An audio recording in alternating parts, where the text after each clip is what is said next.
যে সকল কারণে রোজা নষ্ট হয় না বা ভঙ্গ হয় না। নাম্বার 1, রোজা অবস্থায় রোজার কথা সম্পূর্ণ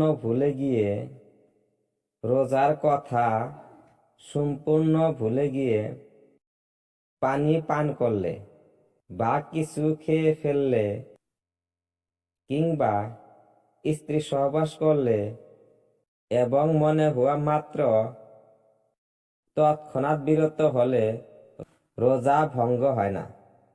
নাম্বার 2, স্বপ্নদোষ হলে বা কোনো রমণীকে দেখে বীর্যপাত হলে। নাম্বার 3, পরনিন্দা করলে বা মিথ্যা বললে। নাম্বার 4, কাঁচা ডালের মেসওয়াক করলে। নাম্বার 5, শরীরে তেল মালিশ করলে। নাম্বার 6, সুরমা ও সুগন্ধি ব্যবহার করলে। নাম্বার 7, থুথু বা কফ ইত্যাদি গিলে ফেললে।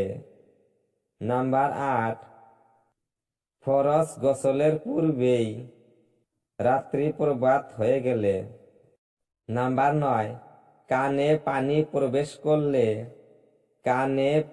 প্রবেশ করলে বা কান হতে খোল কিংবা ময়লা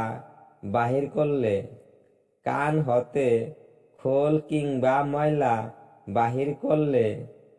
নাম্বার 10, গলা পর্যন্ত বমি এসে নেমে গেলে বা নিজে নিজে বমি হলে। নাম্বার 11, অনিচ্ছায় ধুলো বা ধোয়া অথবা মশা মাছি গলায় প্রবেশ করলে প্রভৃতি কারণে রোজা নষ্ট হয় না এবং কাজা অথবা কাফারাও ওয়াজিব হবে না।